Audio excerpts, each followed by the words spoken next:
Ladies and gentlemen, boys and girls, welcome back to the channel. It is currently right now 7:08 a.m. East Coast time. It is Monday, November 18th. I hope you all had a great weekend, a great NFL Sunday, a great NBA 4-game slate yesterday. But right now we are going to break down into what I believe is a 9-game NBA slate over on Draftkings, Fantasy Draft, whatever sites you might play on today. Before we get into it, my name is Sal Vetri. I do indeed cover daily fantasy sports in the NFL, NBA, WNBA, and the MLB streets. If you could hit that subscribe button if you get any value from the video, it's right in the bottom right-hand corner of this YouTube video. And on the podcast, if you could hit the 5-star rate and review, should be a little box on iTunes that pops up and you can hit the 5-star rate and review, the 3 dots, whatever it might be on the type of phone you're using or any type of podcast platform. Helps me out a ton. Linked up down below in the description. My social media is at SalVetriDFS. I have some I post stuff about my content updates over on there, as well as just statistics and helpful information. And then my Instagram, SalVetri. Last night we also released the NBA projections for free about 20 minutes before lock.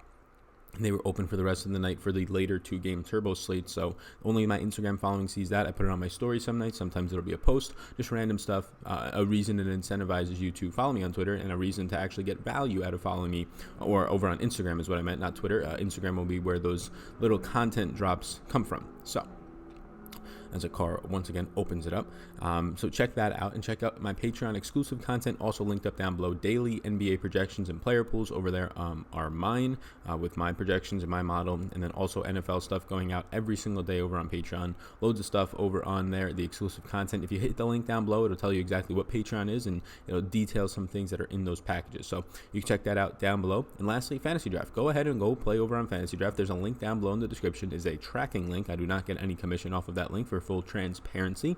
But Fantasy Draft, you can have a subscription package, which is just a couple dollars a month, ends up being about 1% of your bankroll, around there, compared to the 15% of the rake you're going to pay on average, 10 to 15 to 18% over on DraftKings. You just win more when you win, because they're taking no rake off the top. 1% of your fees are going to a subscription package. If that, it depends on how big you play. It could only be like a 0.5%. And then also when you lose, you're losing much less. You're losing 10-15% less, because they're not taking rake off the top. A lot more goes to the players on average, so more people win in the tournaments. It's just a nicer layout. This is how DraftKings and FanDuel used to be before they got huge, and before their marketing, especially for DraftKings, just went through the roof with all those commercials years back, and getting everybody hooked into it. Now they can take rake off the top, because they have people who are going to continue to play and not care about that. Check out Fantasy Draft, linked up down below in the description. If you have any questions on that or anything that I said about the stuff in the description, free strategy guides as well. If you want to learn more about NBA or NFL DFS, just let me know.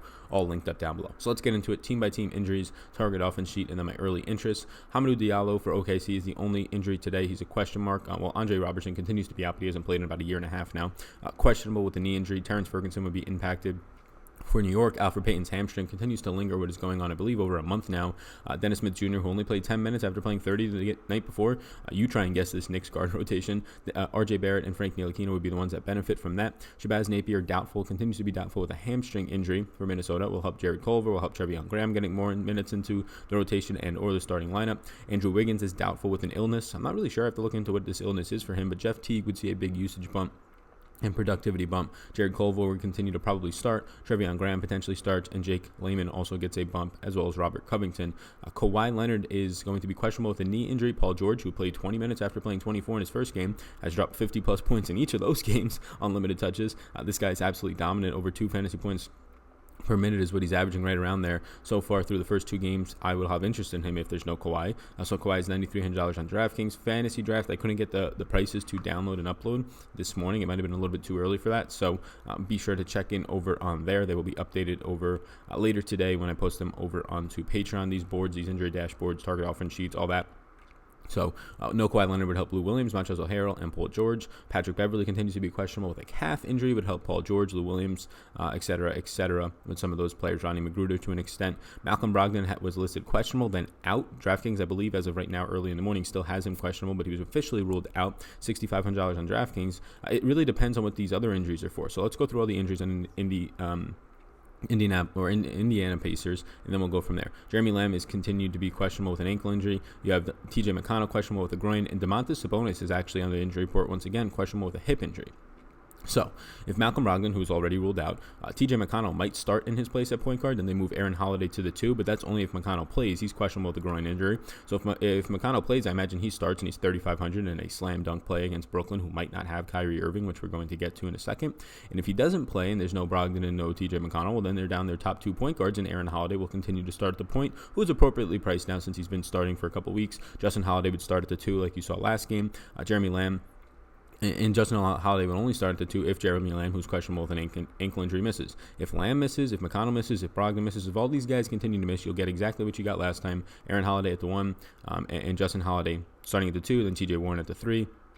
And then, obviously, no Sabonis potentially today, but if he plays, Sabonis at the 4, Miles Turner, who's back now and healthy, at the 5. So keep an eye on this injury news. This is the biggest point on the slate, is to see what happens with Jeremy Lamb, TJ McConnell, and Domantas Sabonis against Brooklyn. There's a lot of players on this team are underpriced. Domantas Sabonis at 7,300. If he's out with if he's in a great spot against Brooklyn. If he's out with this hip injury, somehow, for some reason, Draftkings just completely forgot that Miles Turner is a good player in one of the best matchups you could possibly have for a center against Brooklyn, and he's only priced at 6,100 for a guy who's probably going to play 34, 35 minutes in this matchup and absolutely dominate it, especially if there's no Sabonis. So if Sabonis is out, Miles Turner would get huge run at the 5 and just be all of the dominance in terms of rebounding and putback attempts and really everything there. Blocks. Jakar Sampson would start at the 4, I would imagine. TJ Leaf and Doug McDermott would pick up more rotational minutes at the bigs. So keep an eye on that, the guard rotation, and really just the guard injuries for Indiana Pacers, Jeremy Lamb, TJ McConnell. Seeing what happens with those 2 players will dictate really the value on the slate. McConnell would open up value at 3,500. Jeremy Lamb at 6,000 is not a terrible play on his own right. Clint Capella is probable from his concussion. This will impact PJ Tucker, who is getting 5 minutes, and also Tyson Chandler, who is starting a couple of games. And Daniel House Jr. is also projected to be probable with his back injury. Ben McLemore should be shifted out of the starting rotation, where Daniel House Jr. should take over. Only $3,700 is also important to note out. I don't think he's on the early interest board, but he's important to note out. $3,700 for a guy who's probably going to play 30-plus minutes. Again, low usage, but you put him in the small forward spot on this Houston team against Portland today. Larry Nance Jr. did not play yesterday. Now they're on a back-to-back Cleveland. He's questionable with a thumb injury. Kevin Love would see a big bump up in minutes. They already have a ton of injuries to their backup centers, but Cedi Osman would get some minutes at the 4. Tristan Thompson would just see more overall usage if Kevin Love doesn't play a single minute at the 5 if Larry Nance was to be out. And then Kyrie Irving for Brooklyn. The only injury on Brooklyn outside of Karis LeVert still going to be out for an extended period of time. Questionable with shoulder injury. Kyrie's been questionable with this injury for about a week now, a couple of games. But if he's out, Spencer Dinwiddie takes on all the usage in the world at a sub-6K price point. Target offense sheet. We're going to really fixate today just on the early interest, but I'll put the target offense sheet on the board for the YouTube crowd if you want to take a screenshot. Otherwise, it will be posted up on Patreon along with the projections when they come out later today, usually around 2 or 3 in the afternoon. I have the Pat Mayo Experience show today at 1 p.m. East Coast time live on YouTube, on the Draftkings YouTube channel. You can check it out live if you want to support me, or you can just show up and check out the podcast when it's archived later. Again, there's a Pat Mayo Experience if you'd like to check that out. I'll just point out some of the things that stand out to me. The highest pace game on the slate also features what is the highest total on the slate, which usually makes sense. You have Houston and Portland, a 108.96. So a 109 possessions per team is what we're projecting here. Houston has been playing fast. Portland has been playing fast as well. Houston much faster, but Portland above average. Houston is a 6.5 point favorite with a 118.75, the highest on the slate team total, and a 112.25 team total for Portland is pretty good. So, I mean, if you want to get to James Harden at $12,000, I'm not going to say anything bad about that. The guy is going to, on average, drop at a minimum like 50 fantasy points to 55. So when he's going to get you in a normal game, you can see him getting 60 in a good game from shooting 70 plus. Then yeah, you're going to have Russell Westbrook back, Clint Capella back in this one. So it's not the crazy usage James Harden that we got for about a game there, and similar to last year with no Chris Paul and no Clint Capella.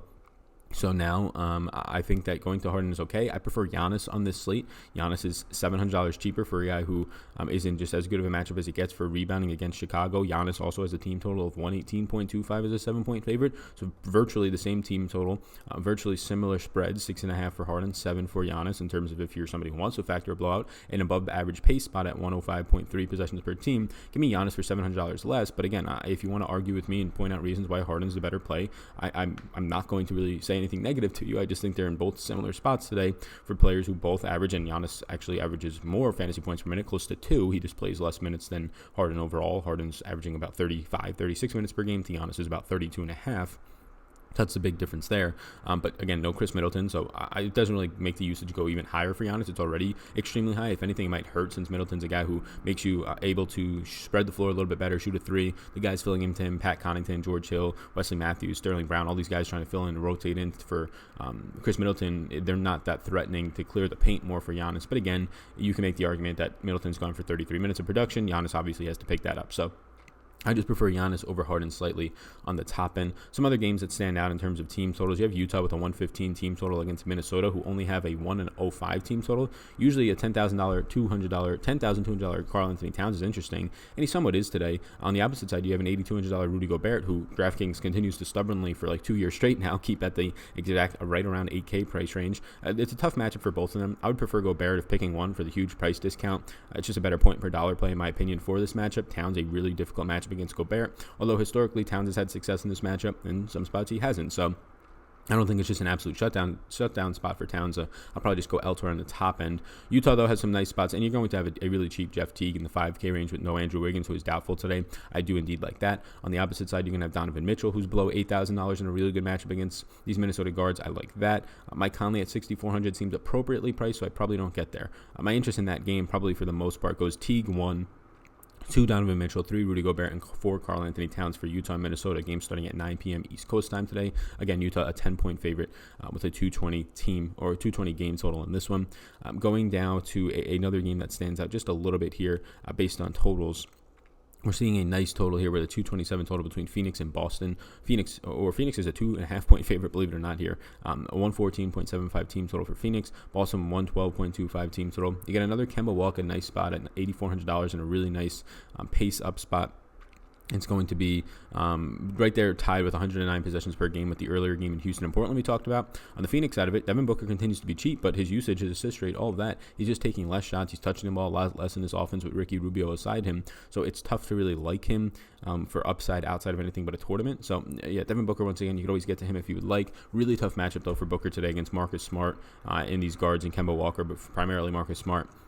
Probably don't get there all that much. Really, on Phoenix, the only thing that stands out is revenge narrative, quote-unquote, for Aaron Baines, but he's only 5,100. He's going to get to go up against Daniel Tyson and Enes Kanter. If he just stays out of foul trouble, which has been a big if over the last 2 or 3 games for him, it seems like a nice spot. On the opposite side for Boston, Kemba Walker is the main thing that stands out here at 8,400. I do indeed like that. Jason Tatum's price tag kind of stays about hovering where it has been for the past week or two, even with Gordon Hayward going out for an extended period of time. 7,600 seems very fair for Jason Tatum today.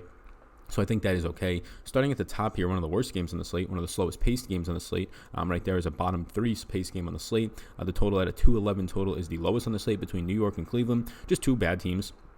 But what you're going to get here is Larry Nance is questionable, might not play today. So you have a price down Kevin Love at $7,800 today. That stands out against this New York team that has been very poor at rebounding and giving up a lot of points in the paint, even though they secured every single power forward. Taj Gibson, Bobby Portis Jr., Julius Randle, all these power forwards in free agency. And they even got Ivan Robb, who's in their G League now from Memphis last year, who had a couple nice games playing center and power forward for Memphis when they were dealing with injuries. But they're securing, or they're giving up a decent amount of points in the paint.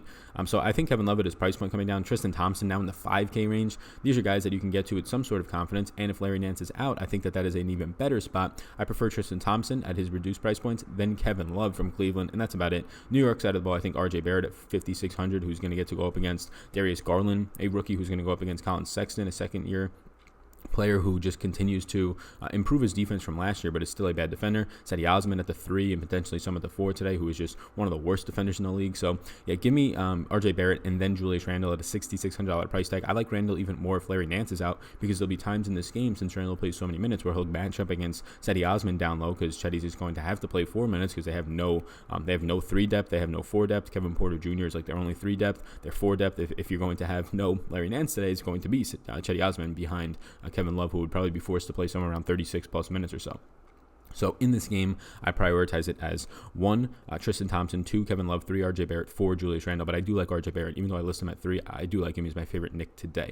Toronto and Charlotte. We're not going to go through every game. I think actually the biggest game to talk about or the biggest ones we've already kind of touched on. Toronto and Charlotte, the only things I'll point out is that I think Fred VanVleet is still too cheap at 7,400. I think Siakam at 9,000 is still too cheap. They're the two main priorities there. If you want to get some Norman Powell at 52, I think that's fine. He'll play 30-plus minutes. OG Anunoby has burned people over the last 2 games. One game he got injured in. Last game back, he just stunk. I think at his price point, he's still fair to get to in the mid to low 4K range. It's just tougher to trust it. On the Charlotte side of the ball, really nothing stands out here. You can get to Devontae Graham, who continues to start and play 34 minutes or so. Has a decent matchup since there's no Kyle Lowry, but not the greatest of matchups. And a low team total of 103.5 as 9-point underdogs in a slow-paced game, second slowest on the slate for Toronto and Charlotte, doesn't stand out. So I prioritize Toronto as Fred VanVleet and Siakam kind of on a tier of their own. Probably get to more VanVleet just because of pricing and positionality. Not much on Charlotte. Brooklyn and Indy, it's a really tough matchup if Kyrie's in. If you have no Kyrie, Spencer Dinwiddie, even in a tough matchup, 4.5-point favorite, 113.25 team implied total, it's a nice spot. For the Indiana Pacers, you have to see what happens with the guards. If there's already no Brogdon, if there ends up being no McConnell, then Aaron Holiday is probably appropriately priced, and I really don't have a lean either way on him. If there is a McConnell, and he's going to start at the point guard today, he's 3,500. Even in a tough matchup, if Kyrie is in there, it's still a nice spot for TJ McConnell. At $3,500 point guard is really hard to ignore, who is probably going to play 32 minutes. If Jeremy Lamb is in, it pushes Justin Holiday just out of any type of fantasy relevance, even though he's terrible even when he gets 40 minutes of play. So keep an eye on all these injuries. Either way, though, I think Miles Turner is the best play on the slate, hands down. He's $6,100. He has the best matchup on the entire slate, not just for centers, but for any position on the slate. Miles Turner has the best matchup on the entire slate. He's $6,100 somehow against Boston. He came back. He played decent minutes. I imagine he plays 32 to 34 to 35-plus minutes. And if there's no Sabonis, there's just no stopping what Miles Turner can do outside of his own foul trouble. Let's go over to early interest. If you want to see some of the rest of those, target offense sheet things, if you're on the podcast, you can get it over on Patreon, or you can go to the YouTube channel, hit the subscribe button, of course, and then you can just see it there. So going to some of the early interests on a 9-game slate, I listed a couple out here for people just as an idea. 18 players on this. You can go through and look at it yourself if you'd like, but it's filtered by price. We'll just go through it. Giannis Antetokounmpo is the guy that I like over James Harden for a cheaper price tag and a really good matchup for a guy you could roster at the small forward position. If you're paying up, I think Harden is absolutely fine though. Giannis would be a priority for me. Pascal Siakam at $9,000 is another guy who stands out against a poor Charlotte team, a team that gives up the most points in the paint this season. And ding, ding, ding, Pascal Siakam's defense is going to go a little bit down this year because his offense is taking a huge step forward because he has to. He has to shoulder more of the weight. Huge extension for him earlier this season. No Kawhi Leonard. It's the Pascal Siakam show down low against the Charlotte team that they're not going to have anything to stop him. PJ Washington is playing less minutes by design. Cody Zeller is playing less minutes by design out there in Charlotte, and these guys can't stop Pascal Siakam regardless. So give me Pascal Siakam, again, with no Kyle Lowry still there, or Serge Ibaka. Russell Westbrook, I'll keep going back to the well a little bit here. I get a nice beneficial matchup against Portland, 32% usage rate, averaging at just under 33 minutes per game at 32.8. The second highest, tied for pretty much the highest, fastest paced game on the slate. Highest total barely on the slate, out touching Milwaukee barely. Look, I know he's been struggling. I know he's pretty much been a $8,000 player, getting you 40 points a game or so. There's this ceiling, though, in Russell Westbrook that there's not in a lot of other $8,000 players outside of Paul George on this slate, but I'll still go back to Russell Westbrook. Paul George, if there's no Kawhi Leonard, I like. He probably is only going to play around 24 minutes at $8,100, but I think that's enough as a guy who's averaging 51.7 minutes or fantasy points per game out of just 44 minutes so far this season. Absolutely insane. Yes, I'll take that. I'll take some Paul George today. Donovan Mitchell at $7,900. Kevin Love at $7,800. I like both of those players in their price ranges. I probably give the slight edge in this one to Kevin Love just because he's playing down low and he'll play some center, I imagine, today. And if there's no Larry Nance, he's going to have to just play extended run. I think he's finally appropriately priced for a guy who's in the 9K and 8K range for a while. $7,800 seems very fair for Kevin Love's median with a ceiling potential. Fred VanVleet is $7,400. I think that's a fair price point. And now starting the 6K range, it's just Spencer Dinwiddie and Miles Turner for me. Again, I think I'll echo that Miles Turner I think is the best play on the slate. If Domantas Sabonis is out, then there's no even arguing with me that Miles Turner is the best play on the slate. He'll probably project out for somewhere around 34, 35 fantasy points for me today. And then if Miles Turner's out, probably 36, and he's only for $6,100 with a ceiling in the 50s. So, yeah, really good. If there's no Kyrie Irving, $6,000 Spencer Dinwiddie in a really tough matchup, though, is in a good spot. But there's no Brogdon. There's potentially no Lamb. So this tough matchup is a little bit skewed because he's going to be going up against backups. Aaron Holiday, Justin Holiday, still tough defensive spots, even if TJ McConnell is in, but nowhere near as tough as if you get the Malcolm Brogdons and Jeremy Lambs in there. So nice spot if indeed So Kyle Lowry misses or Kyrie Irving misses, I will get the Spencer Dinwiddie. Another card is going to open it up here in the highway. Just the worst. Lauri Markkanen at $5,900, power forward center eligible against Milwaukee. I think this is a nice spot for a guy who is still playing big minutes, just dealing with his hip injury, and it seems to be limiting him a little bit. TJ Warren I will get to, and I'll put him in yellow only if Jeremy Lamb is out. Jeremy Lamb will take a lot of TJ Warren's upside away. Jeff Teague at $5,600 against Utah. I think it's a really, really difficult matchup, but if there's no, and it seems like there won't be, doubtful Andrew Wiggins, it's a nice spot. RJ Barrett at $5,600 and Tristan Thompson at $5,600. So there's three players at $5,600 that I like. Teague, Barrett, and Thompson. If I had to prioritize them for you today, it would be Teague, Thompson, and Barrett in that order. Aaron Baines at $5,100 seems like a nice cheap center option against Boston. Revenge narrative. I don't believe in it, but a 21.2% usage rate and 24 minutes per game. That's probably closer to 26 or 28 when you take out the skewed beginning of the season. A risky spot to want to go to after the minutes and the foul trouble has been there a lot lately, but I think he's still the starting center with upside. Rondé Hollis-Jefferson seems to be pulling away, and it seems now that Chris Bouchard is Rondé Hollis-Jefferson's backup directly. OG Anunoby is going to really hurt Hollis-Jefferson's upside at $4,700, though. I think Jefferson continues to play around 22, probably 24 minutes a game, and there is nice upside there for a small forward guy. TJ McConnell at $3,500. If he's playing, he's probably going to start, so get him into your lineups. If TJ McConnell starts tonight at point guard, get him into your lineups at $3,500. It's as simple as that. That is the video for today, November 18th. I hope you enjoyed this video. Thank you so much for tuning in. If you can please hit that subscribe button, I greatly appreciate that. Helps me out the most. It's in the bottom right-hand corner of the screen right now. Takes 2 seconds. We're going to get to maybe 20,000 subscribers by Christmas. I would greatly appreciate your support there. And on the podcast, if you leave a 5-star rate and review, that helps me out the most. It takes a couple of seconds. So if you got any value, I just ask you, can you please hit that 5-star rate and review? Thank you so much. Check out my exclusive content link down below on Patreon. Be sure to check out Fantasy Draft. Also linked down below are some free strategy guides and my social medias where I will release some exclusive content teasers over on Instagram stories and posts. And then on Twitter, just updates about my content and helpful information, key statistics, things like that I think are interesting and important to share with the community. So thank you so much. My name's Sal Vetri. You already know that. Better get this video and podcast up to you as soon as possible. Have a great rest of your Monday. Peace out, gang. Thanks for tuning in, and I hope you enjoyed that video. Above my head, if you're not already subscribed to this channel, I do ask you if you can please hit that subscribe button. Helps me out a good amount to reach more people. You can also follow me on Twitter. That's over there. Right in the corner is my @SalVetriDFS Twitter. And then above, you'll find my Patreon link. You can click on that if you want more exclusive content for me. Or a video is going to pop up, so why don't you check that one out as well. I think it's going to be beneficial for you. Thank you so much again for tuning in, and I hope you have a fantastic rest of your day.